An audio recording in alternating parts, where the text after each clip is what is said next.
Chris with Marshall Motoart, and I'm going to show you how easy it is to install my lift kit on the new SP570. This is a base model we'll be installing it on today, but it also works on the premium and the Northstar versions as well. I build everything here in-house myself. I am here to answer the phone, take texts, emails, 7 days a week. So if you have questions or concerns before, during, or after, you can always get a hold of me. I'm here to help and get things squared away for you. So my kit is designed to work safely with all of the stock drivetrain, so you won't need to change anything out. The kit will come with everything you need to lift it, and it's designed to work within the limits of all your CVs and axles. It maintains good ride quality, and with the factory wheels and tires, you do not need wheel spacers. So basically you can bolt this kit on and go, put on bigger wheels and tires later if you want. Otherwise you can keep running your stocks, maybe burn the tread off, and then get a new set once they wear out. But let's go into the parts and show you what we've got here. So here are the parts that come in the kit. You've got the front spring spacers, the front strut spacers, the rear lift brackets, one-piece welded, and then all the hardware and the other spacers needed. Also 2 stickers, so you can put one on your toolbox, maybe one on your machine, and then I personalize every single kit that goes out. Like this one here says, you know, hello Bob, and then thanks, and then I put my phone number right on here, so if you do have questions or need anything, you don't have to go digging for my number. It's right there, and you give me a holler. I'm glad to help if you need it. You know, there's a lot of different lift kit choices out there, and I definitely know I have one of the best kits. I definitely have the best, you know, customer service. I'm very attentive to my customers should they need anything. 7 days a week, you know, like I said before, I literally live and breathe this stuff. So if you need something, I'm there to help. My brackets are all laser cut and then CNC bent. Then I hand weld them, hand finish them, and then they're textured powder coat, so it's got a nice durable hard finish. My front spacers are a little different. Well, they're different than anything else on the market. I've got a patent pending split grip design. What it is, there's a split in this outer ring. It helps locate this thing nice and tight so that you know, it makes for a nice quiet operation, something that's not going to move around on you and cause issues. This is an all steel spacer. You'll see a lot of aluminum spacers. Nothing crazy wrong with aluminum, but I definitely would rather have a steel spacer with my spring pressure and everything going on to it. It's never going to fail. I've seen some of these imported, if you will, you know, non-USA made things out there that they look the same as everything else out there, but I don't know what they're making them out of. But I've seen some of those ones, the aluminum ones, fail, crack, and break, and cause spring issues and all kinds of things. So, you know, do yourself a favor. I'd love you to buy my kit, but if you don't buy my kit, definitely get something good, made in the USA. You know, something that if you have a question, that someone will answer a phone and help you with it. You know, there's nothing more frustrating than having a day off to be able to work on your machine and then have one question to finish it up and nobody's there to help you.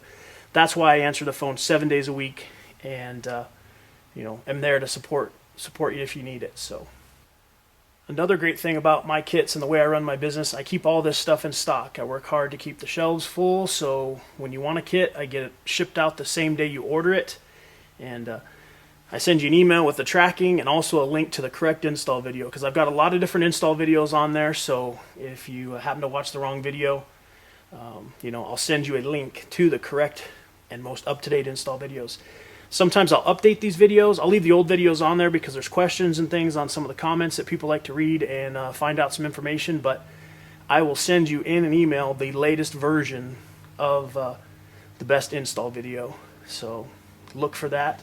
And with all that said, let's go ahead and start getting this thing installed. We're going to start on the rear of this machine, put that part on, and then we'll go to the front. So let's get this going. Okay, so the first step is you want to get the machine jacked up. I jack it up right here under the receiver hitch, get it up so the tires are off the ground. And if you have a receiver, you know, with like a hitch and everything, sometimes it's nice to take it and flip it upside down so the ball's pointing down. And then the pocket of your jack will sit in there in case your jack won't go high enough. You can do a drop and, you know, get a little advantage that way. But we'll do that, and then we'll go ahead and pull the tires off. That'll be the next step in the process here. And then we'll get to working on the bracket and the sway bar and stuff. So let's go ahead and pull that wheel off. Okay, so these wheel nuts are going to be a 14 millimeter. Throughout this installation, I'll try and call out all the sizes of what I'm using. And through this video, you'll see me use my little impact here. I mean, you can do this with just a ratchet and stuff as well, or wrenches. But I have this. These things are handy. I love using it, so good way to go. So next, we're going to go ahead and remove this sway bar link. And to do that, there's a little flat spot that they put on this rod here so that you can get a wrench on it. I like to use just like a little pair of vice grips, or you could use a crescent wrench or something like that. And then these are 15 millimeter. I like to undo the bottom one first.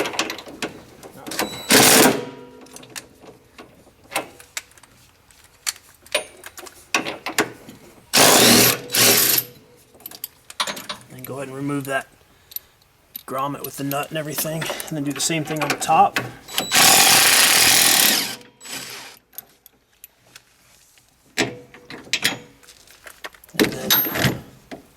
This little washer just snaps back in there. And then these were 15 millimeter. And then I went ahead and already disconnected this on the other side. So once you have that all disconnected, you can lift the sway bar up and out of the way. And then just go ahead and let's pull this out of the way for now too. And then we'll go ahead and unbolt the shock down here at the bottom. That's also a 15 millimeter.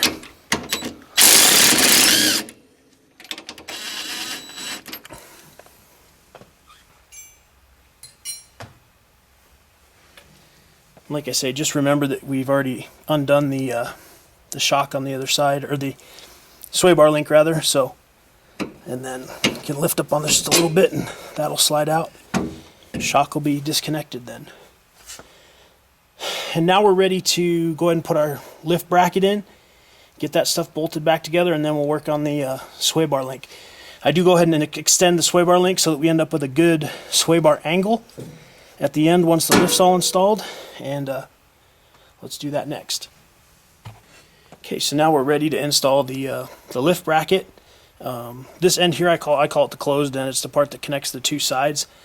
That will face in towards the differential, or towards the middle of your machine, and then this open end will face out towards the wheel. And you go ahead and just slide that down in place. And then what I like to do is put the bolt in first and get everything lined up from both sides, so that this will kind of sit up out of the way, so that everything slides through before you try and put the spacer in.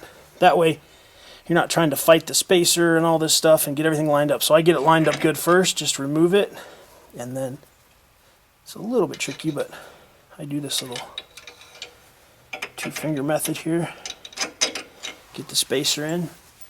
And then I almost messed up. Go ahead and put a washer, one of the washers that comes in the kit. Put one on the bolt side here. Slide that through. And then got another washer and the nylock nut that's supplied in the kit. Go ahead and put those in.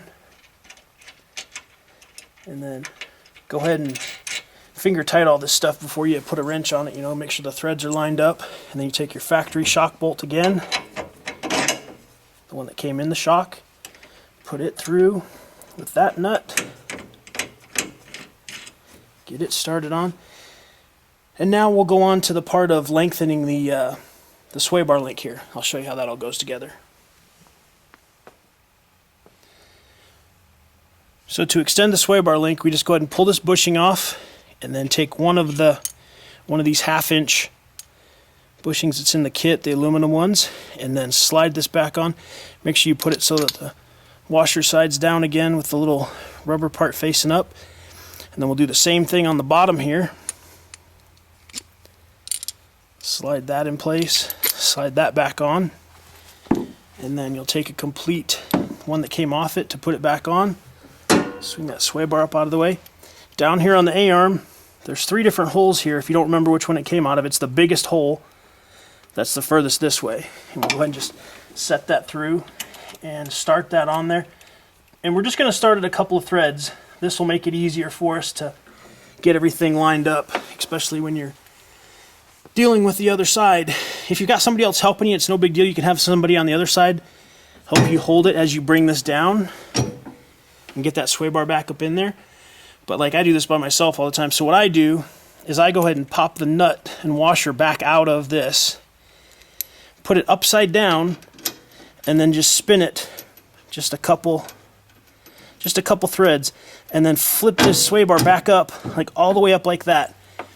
And what that does, it gives you room on the other side to put the link in and not have to try and fight to align these up. So we've got this like this now. We'll jump over to the other side, and I'll show you how I do that, and then we'll come back to this side and finish it up. Okay, so now we're set up here on the other side. This is the sway bar link on this side. You remember in the beginning when I said that I had unbolted this, what I did is I came over here and unbolted this top part off, just like we did on the other side, and then loosened the bottom up, just like it is on that side right now, with just barely one nut, or one thread holding that nut and stuff on. So we'll go ahead and spin that off the rest of the way. Get that bushing out, pull our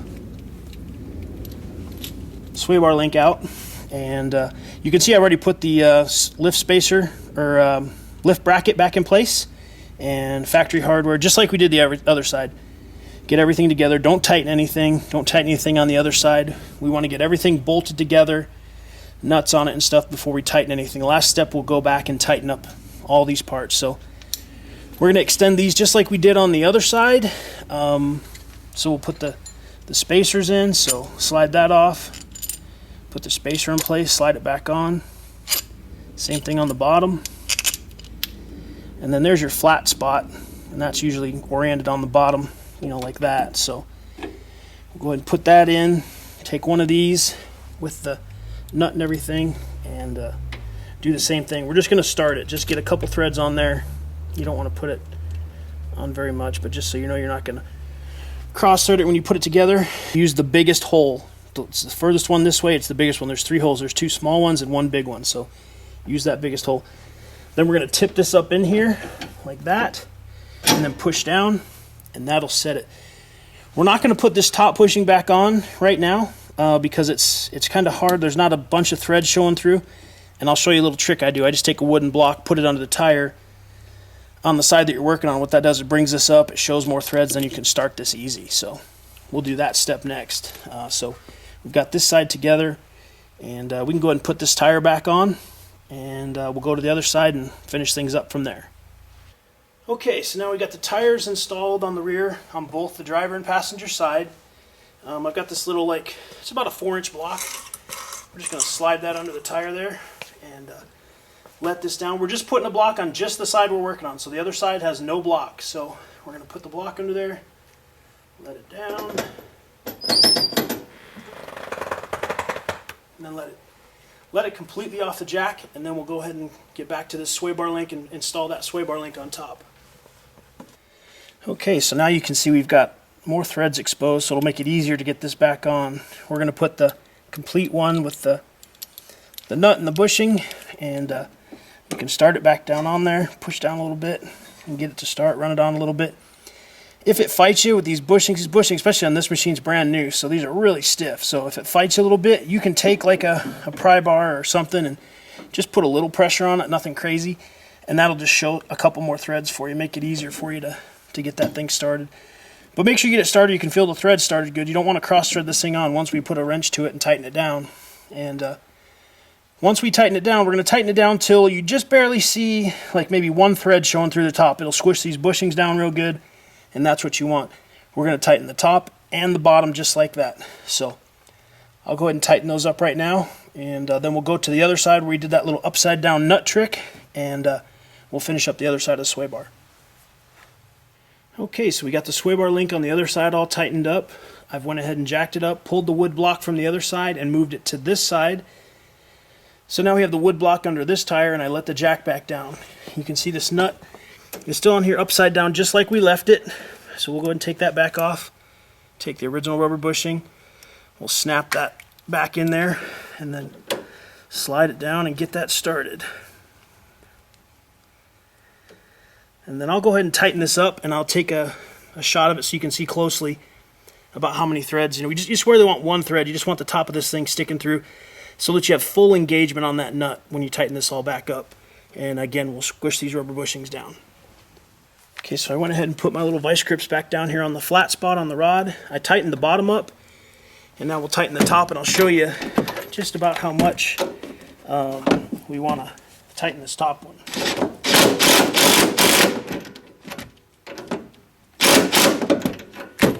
Yeah, just about like that, so that you've got just basically one thread showing through. I'll take this off here and get you a closer view. See, so just like that, just barely one thread showing through. Just one or two. Just basically as long as the top's sticking through. Okay, so now we'll go ahead and tighten up these shock bolts. I usually tighten up the new one first, the hardware provided in the kit.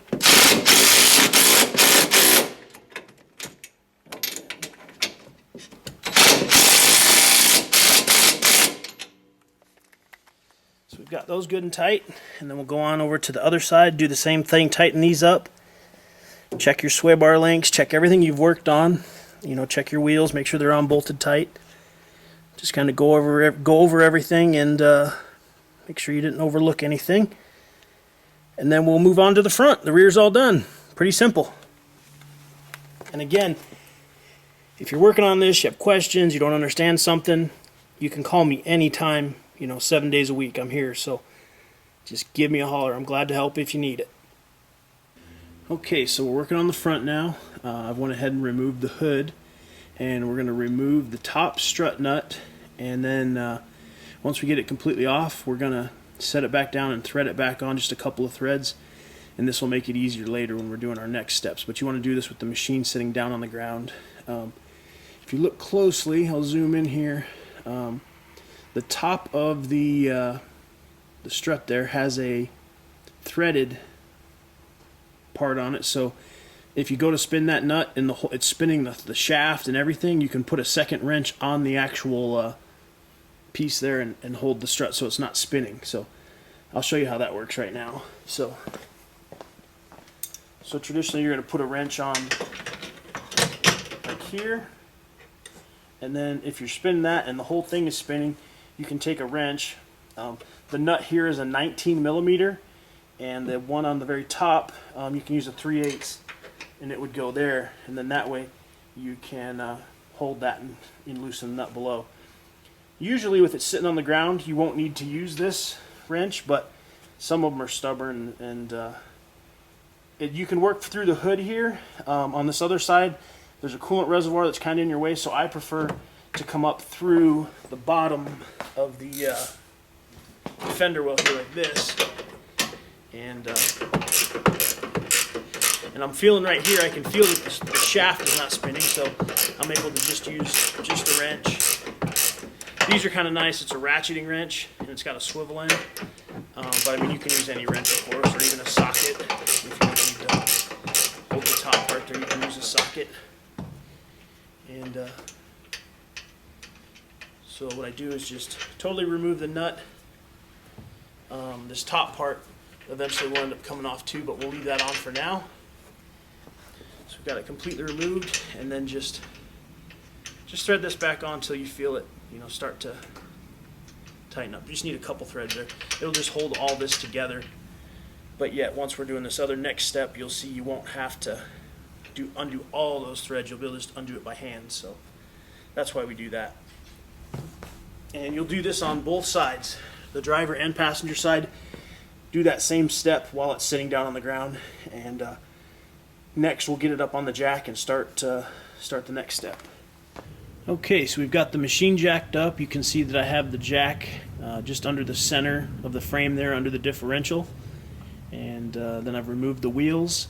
Again, those were a 14 millimeter socket on those wheel lug nuts. If you have the Premium or the Northstar, that'll have aluminum wheels, and that should have a 17 millimeter lug nut. It's a different style of lug nut. It's a tapered one, and that'll be on the aluminum wheels. Next, we're going to adjust the tie rod ends. When we lift this, it tows the machine out, so we're going to set that back to where it should be, and I'll show you how to do that now. So basically what we're going to do is we're going to loosen this jam nut, and we're going to rotate the tie rod 2 full rotations. and we're going to do that on both sides. What that'll do is that'll keep the steering wheel centered like it was before, and it'll create a little bit of toe in for us, which is what it needs. And what I like to do is I just take like a Sharpie, and I'll mark the top of the tie rod end here, or you could put a piece of tape or whatever you want there. We're just going to loosen the jam nut here. Up inside there's this big accordion boot up here. There's nothing you need to do inside of there. It's a ball socket, so it's just going to pivot inside of there. Nothing's coming loose or anything. This nut here, we use a 3/4 inch wrench and just loosen it. I just back it off a little bit. We're working on the passenger side of the machine, which is the right side of the machine. And on the right side, or the passenger side here, you're going to turn that wrench towards the front of the machine to loosen that jam nut. And then this here's a 3/4 inch wrench, or I'm sorry, 13 millimeter. And we're going to rotate this a full 2 rotations. So I'm looking for that mark to come back up. I can see the mark there now. That's 1 rotation. And then this right here will be 2 rotations. Once you get those full 2 rotations, we'll go ahead and tighten that jam nut back up. And then take your 3/4 inch wrench, tighten that thing up. So that's good and adjusted now. Go ahead and do that same thing to the other side, to the driver's side, which would be the left side. And you're going to do the opposite way. So this way everything went towards the front. On the driver's side, or the left side, it'll be going back towards the firewall. So to loosen that side, you'll go this way towards the firewall or towards the center of the machine. And then same thing with your rod rotation. On the driver's side or the left side, you're going to rotate it the opposite direction so that it lengthens the tie rod. And just like this side, I'd make a mark and go 2 full rotations. Once you get that all done, tighten the jam nut up just like we did here. So basically just repeat this whole step on the other side, just opposite rotation. Okay, so next we're going to remove this cover here. It's just a rubber cover. Just kind of pinch it and it pops off. And these are usually only on the black steel wheels. It seems like usually when they have the aluminum wheels, this will just be just like this. You won't have this cover. So if you have a Premium or a Northstar, you probably won't have that rubber cover. And then there's this cotter pin going through here. We're going to undo that cotter pin and try not to twist it up too much. Just get it straightened out and then pushed out. Sometimes these can fight you a little bit, but they're usually pretty straightforward. Pull that cotter pin out because we're going to reuse that, so don't go all crazy and mangle it up or anything. And then I like to just put these parts right back in this little cup here if it has it. And then this nut here is a 26 millimeter, I believe. 27. It's a 27 millimeter. There's a standard size. I think it's 1 1/8. That's also pretty close, but we'll go ahead and take that off. And if you don't have an impact, I mean, you can use just a socket and a ratchet, or even a crescent wrench. Worst case. If you need to get some leverage on it, you can kind of put a pry bar through here like this, and then when you rotate it, through the 2 studs here, so you have something to pry against, because otherwise this is just going to want to rotate. And if you see this washer, when you hold it in your hand, you'll feel that it has like a crown to it. So there's the outer part, and you want to put it back on that way when we go to put it back on. And you can kind of tell too, because it's got rub marks from where the nut rode. The inside will just be smooth and concave. But that's kind of like a locking nut. Basically, it puts tension when you tighten it down. And then, of course, you got the cotter pin to keep it in there too. But the reason we remove this is so that during the installation, we're going to be pulling and doing all kinds of weird things that are past the limits of what the CVs and axles want during the install. Once everything's installed, we'll be fine. But during the install, it won't. So what this does, it lets this axle slide in and out during all that process, so we're not pulling on things and hurting anything. So that just gives us a little bit of wiggle room when we're doing that. So go ahead and do that, and then our next step is We'll get the strut down out of the assembly here. Or no, we'll go ahead and we'll probably disconnect the brake line first, and I'll move the camera and show you where that brake line is. Again, this is something we're just going to remove during the install because we're getting all these crazy pulls and angles, and once everything's back together, you'll be able to bolt the brake line back up, and the brake line's plenty long. You won't have any issues. You don't need to extend the brake lines or anything like that. So let's do that. Okay, so now we're going to remove this brake line clamp right here. It's got an 8mm head on it, and we're just going to remove that out. It'll self-eject, and that nut will roll across the floor, so you'll never find it. So be careful. I see where it landed, but so that'll get our brake line loose, so that during the install here, we're not going to yank on anything and hurt anything. And next, after that, we're going to check out the sway bar. This machine does not come with a sway bar on this trim level. This is a base model. The premiums usually do not either. It seems like only the Northstars that I've seen so far. Now, Polaris sometimes changes things mid-season. Sometimes you'll start seeing... I've seen it in the past. Who knows what they'll do this time, but as of now, there's no front sway bar on this machine, so you don't have to do anything. If it had the front sway bar, all we do is remove the link, just like we do in the rear, in the earlier part of the video, and that'll be all you do. You just remove it during install and put it back in. We won't lengthen it. It doesn't need lengthening. It doesn't see the angle increases like the rear does, so it's not needed to be lengthened or anything. So if your machine did have a sway bar, it would be hooked up down here on the A-arm, and you could undo it here, and then what I do, it would then have a rod that runs up, and it runs way up on this machine up in this area. There'd be the sway bar coming across, and then be another deal up here. You really probably could just undo the bottom and not undo the top, but I prefer to remove the entire rod. It's just another nut, and it just gets stuff out of your way. So you'd unbolt it down here, unbolt it up there, remove the rod, and then proceed to this next step. Next, we're going to...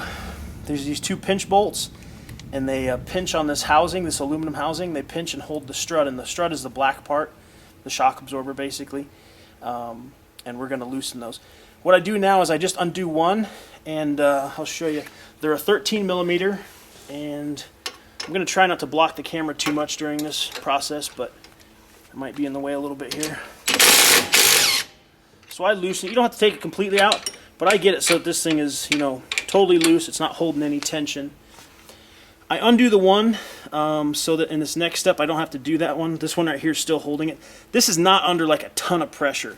I mean, you can grab and move the spring. It's not like a half-ton truck or something where this thing's under crazy pressure and you need a spring compressor and all that kind of stuff. It's just in there. There is some tension, but nothing crazy. You always want to be careful when you're working around springs and stuff like that, but these aren't under crazy pressure. So we'll do that. We'll undo that one nut.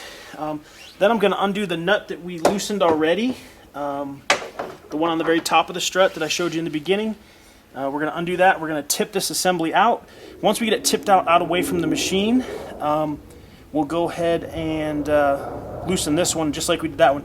Then this assembly will kind of spring up a little bit because it is under a little pressure, but nothing crazy.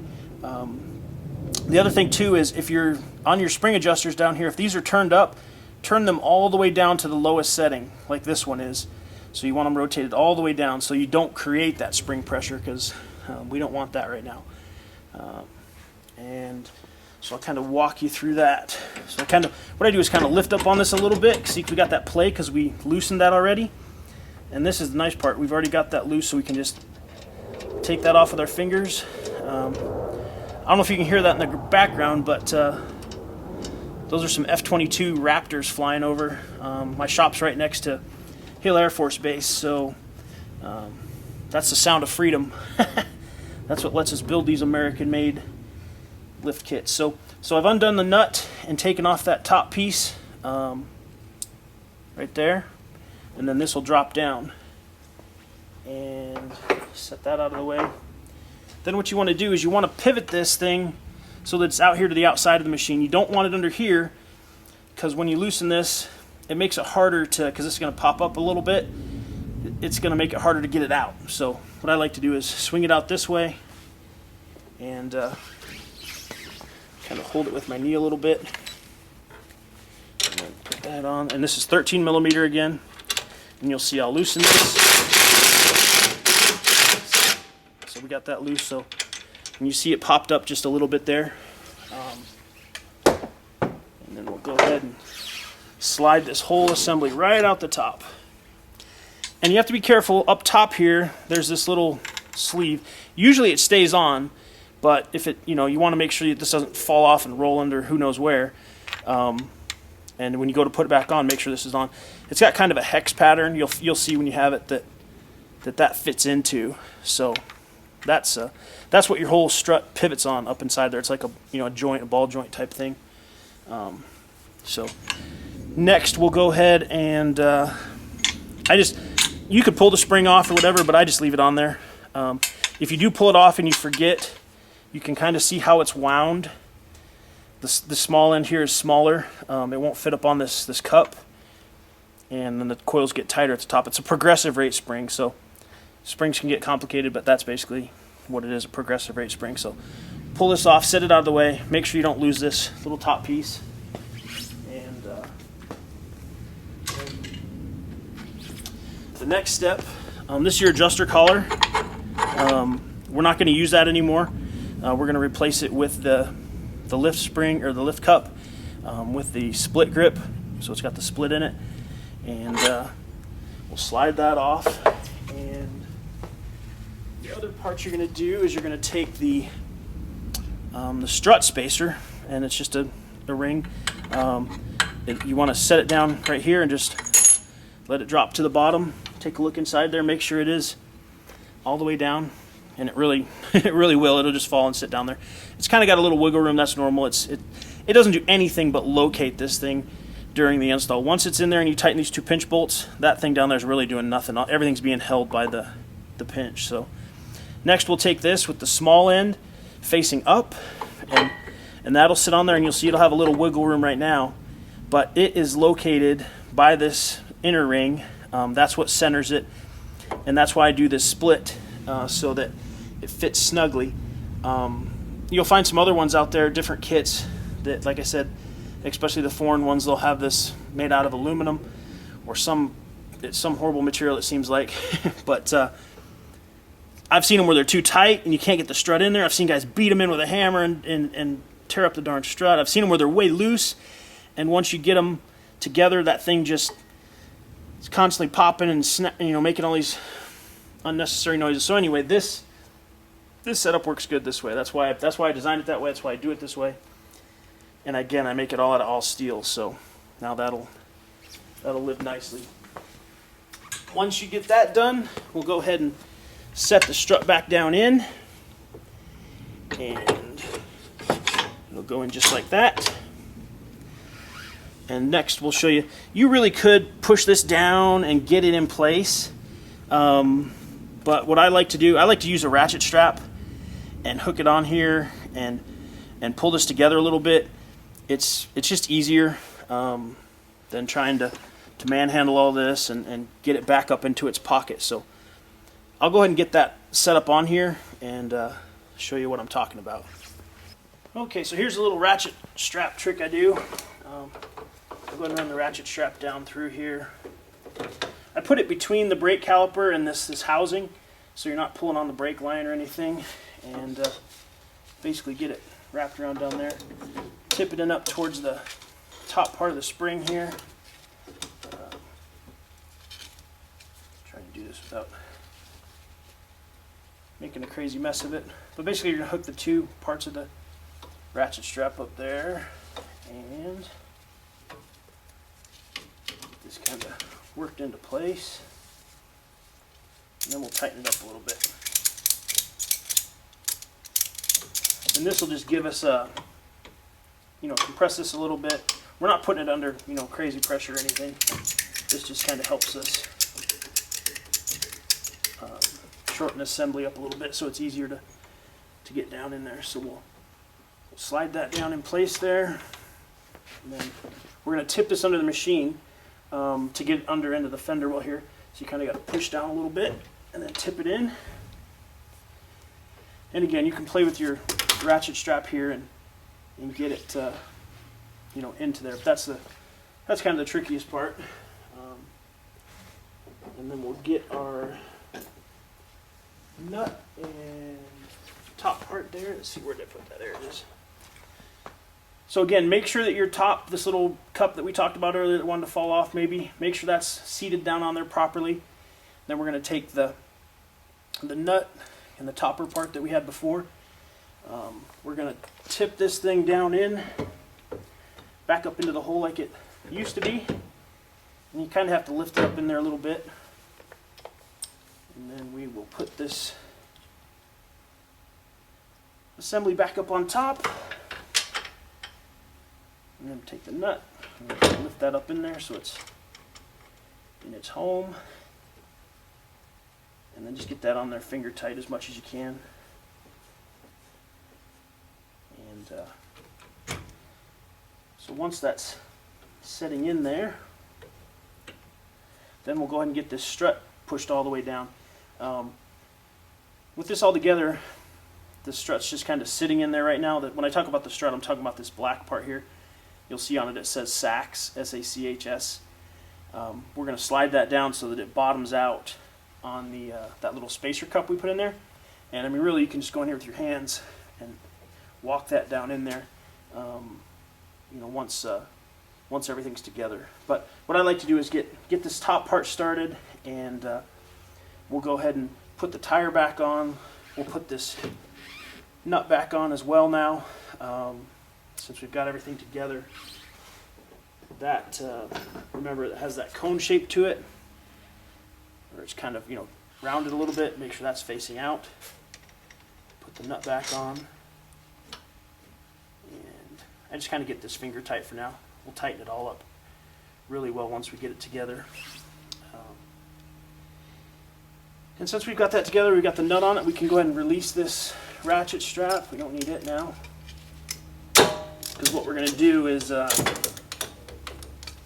going to set this machine back down on the ground with the tire and everything on it, and let the weight of the machine push this assembly together. Let gravity work for us. So I'll get this tire back down, or get this tire installed back on, and get the machine set back down on the ground, and then we'll walk through the other steps here. So I'm going to go ahead and tighten this nut up now. On this machine with the black steel wheels, you can still get access to this with the wheel on, but if you have a Premium or a Northstar, those wheels have a center cap, and you can pop that center cap off on those wheels, but man, I wouldn't do it. They're kind of delicate, it seems like, and every time you remove one of those, you take a chance of breaking one of the little tabs off. So we'll just go ahead and tighten this up now, and then we'll move on to put the wheel on. It doesn't have to be crazy tight on this. I mean, you want it tight, but you also have to line up this this hole for the cotter pin to go through, and so you can't really put like a torque spec to it. I mean, you kind of can, but I just get it, you know, good and tight. And there's actually two holes in this. There's one, they're, you know, 90 degrees from each other, one this way, so that you can look and see. It gives you more choices. Like right now, this hole's kind of blocked, but this other hole you can get the cotter pin through. So we'll take that cotter pin just like we had it before. Kind of gets a little twisted, so put the cotter pin through. You can loop them up this way or that way. Basically, you just want to get it in there and get that cotter pin bent over. So I usually just get it bent up like that. You're good to go there. This one, of course, has that little rubber cover, so we'll snap that back on. Get it snapped on and spin it and make sure that it's all the way on so you don't lose that thing out on the trail or something. And now we'll bolt the wheel on, and we'll move to the next step of getting this thing finished up. Okay, so we've got the tire bolted back in place. I went ahead and did all the same suspension stuff, get the lift kit installed on the driver's side as well. So that's all done to the same stage here. So we put the little spacer collar down inside the housing here, put the lift spacer on, and then put the assembly back in, tip this back up in, and before I put the the tire on, I went ahead and refastened that brake line, so that's fastened back up. These pinch bolts here are still loose. We want those to be loose. And then we'll go ahead and I'll show you how this all comes together now. I moved the jack around to the other side here so it's out of the way so we can film and see better here. Normally your jack would still be in the front there, but so I'll go ahead and let this thing down, and you're going to let all the pressure of the machine down on it. So it's completely off the jack now. Jack's out of the way, so it's sitting on its own pressure, and we're going to use that weight of the machine to help us here with getting everything settled in its final place. The first thing you want to check, you can't really see up in here, I mean you can see up in here but you can't see with the camera, is you want to make sure the spring is centered. There's a cup up there, and with the weight on the machine, sometimes it lands in there, sometimes it doesn't. This one I'm looking at it, it looks like it's not, so don't put your fingers in, in here or anything, but just kind of push it and you'll see there it went ahead and popped up in place. And again, not under crazy pressure, but you want to make sure that's all centered. You can kind of grab the spring, spin it around, make sure it's, in its home. And then what I like to do is just kind of grab the machine and squish it around a little bit so everything's settled. And what we're going to do now is we're going to walk the strut down inside the housing until it lands on that little spacer we put down there. And you can do it by, I can anyway sometimes, you can push it down by hand like this, and you get it to a certain point, and it becomes harder. So, or sometimes they fight me. I mean, I don't know what it is. They're all the same parts, but some of them are stubborn. So you can take a pry bar, kind of put it through the spring here, and just kind of walk it. And then sometimes this spring is not where I want it as far as being able to leverage against it. So you can actually spin that spring to get it, where you want it to do this.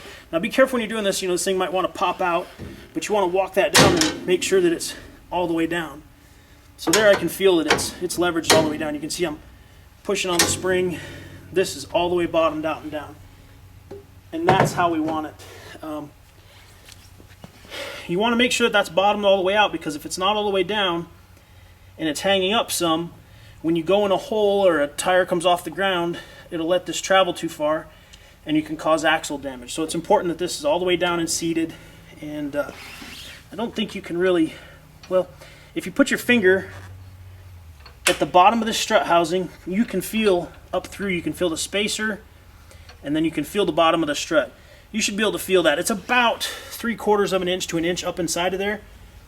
So you can feel that it is all the way down and bottomed out. So do that to verify and make sure that that everything's where it should be. And then we'll go ahead and tighten these back up. Again, these are 13 millimeter. Just tighten them up so they're good and pinched. Top and bottom. And then the last thing we want to do is tighten up this top nut up here. We put that on finger tight earlier, and I'll usually spin that on as much as I can by hand before I mess with the wrench. It just saves you a little working through there.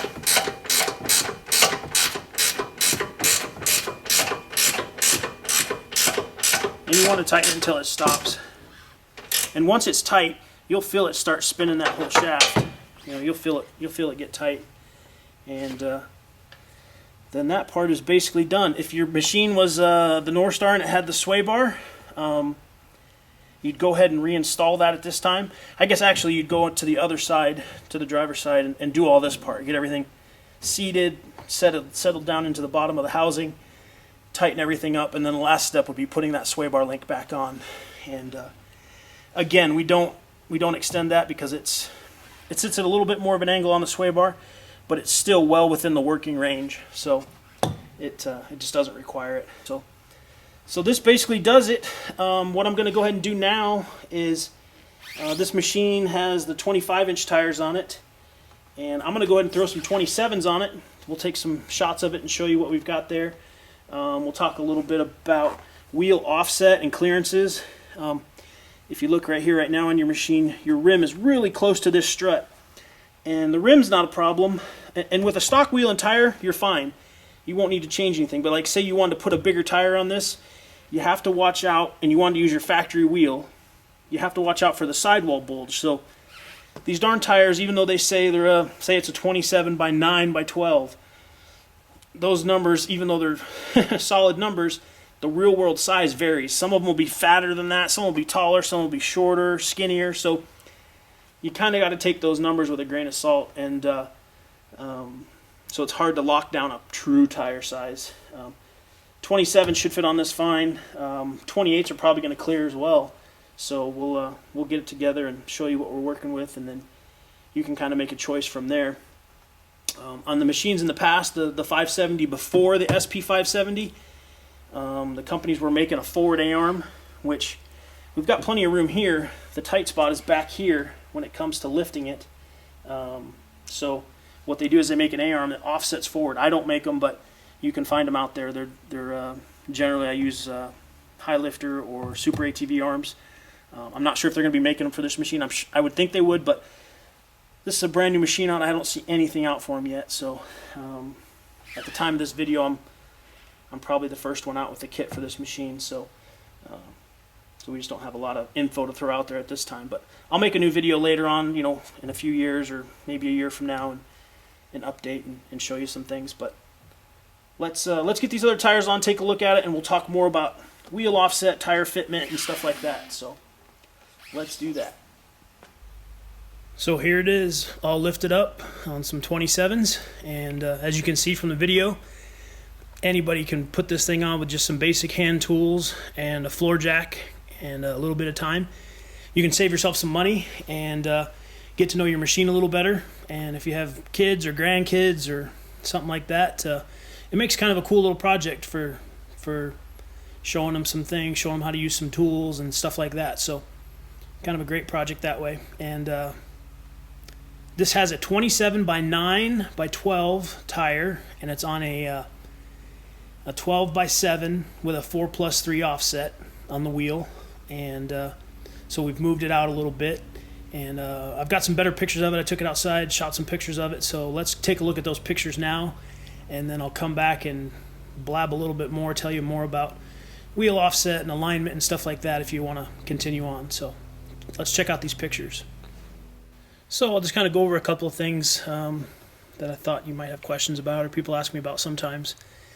When you let this machine off the jack for the first time, whether you've lifted it or not, even just a bone stock machine, when you set it off the jack, the front end sits really funky. They sit with a lot of positive camber, and but as soon as you drive it forwards or backwards a few feet, 4 or 5 feet, you know, it lets that suspension settle out, and that's when you want to look at your alignment.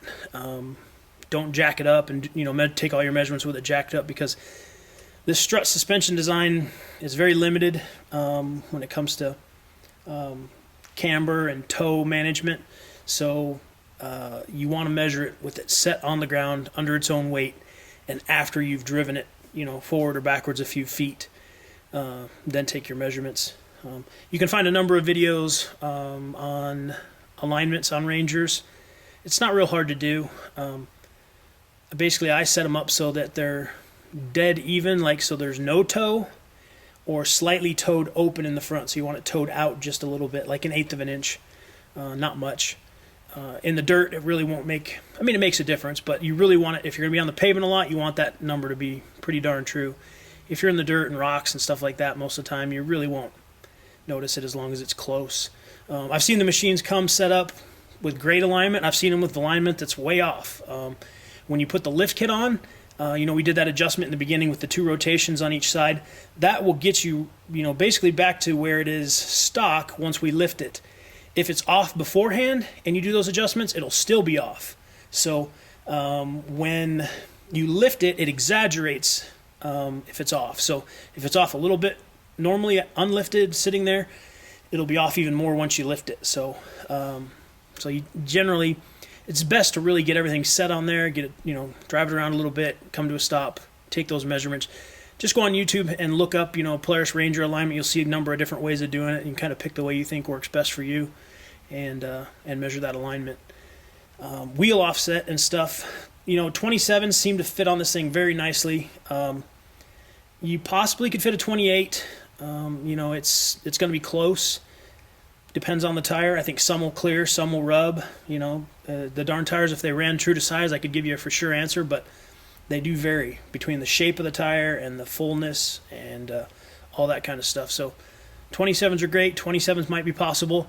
If they have the forward A-arms, I see you should be able to probably get a 30, maybe even a 31, depending on how much they offset that A-arm. So if you get to that point and you're ready to run it and you want to buy some tires or something, you have some questions about it, just give me a holler. I'd be glad to go over with you, you know, what I know. And I'll learn more every day. Like I say, it's a brand new machine at the time of this video, so not a lot of extra info out there. I wish I had a set of 28s to throw on it to give you a better answer. But just from measuring it, doing a tight turn, you know, it looks like a 28 might work. So with just the lift kit, and again, with just the lift kit, you can still run your factory wheels and tires. You don't have to upgrade. You don't have to go bigger.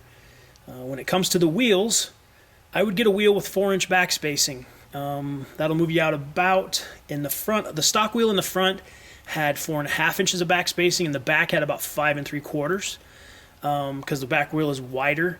The outside track width is the same, so you know the outside of measurement, outside to outside is the same. Just the rear wheel pushes in more. In fact, you can put your stock front wheel on the rear, but your rear wheel will not fit on the front. It's got too deep of an offset, and it'll hit the shock body and the all that stuff there. So I'd get a wheel with 4-inch back spacing. You know, like say you did a 14x7, I would do a 14x7 with a 4+3 offset, and they have them. That's the inch measurement. Some of them will be a metric, and metric I would go with either a +10 to +13, maybe even a +15 offset, and that's in millimeters. So they'll say +10 mm offset, or they might say 0 offset. And so a 0 offset, like on a 7-inch wheel, would be a 3.5-inch back spacing, which will work. It just pushes it out that much further, makes the machine that much wider. So with a 4+3 offset on this machine, the tire's just barely outside of the body and the bed. Let's say it's outside about 1 inch. So if you want, you know, total coverage, then I'd stay closer to the stock wheel offsets. You can't run a 5.2 offset on it. Don't get into the 5.2 stuff. And again, if you have questions, there's tire and wheel stuff offsets. It's kind of complicated. It gets a little crazy. So, you know, when you get your lift, just call me or text me or email me, and we can go over with what you're up to. But this will get you a general idea. So anyway, I hope that clears it all up for you. And I appreciate you watching the video. I know it was a little long probably, but hopefully very informative. Hopefully I answered your questions. And yeah, thank you so much. I build lift kits for all the Polaris Rangers from 2009 to current, and which is at this time of the video it's 2022, and been doing it a long time. Been building lift kits since 2007, so I live and breathe this stuff. So if you have questions, you know, about your Ranger and any of that kind of stuff, like I say, you've heard me say it probably 10 times in this video, call or text. I'll be glad to go over it with you. So thanks again, and happy riding. We'll see ya.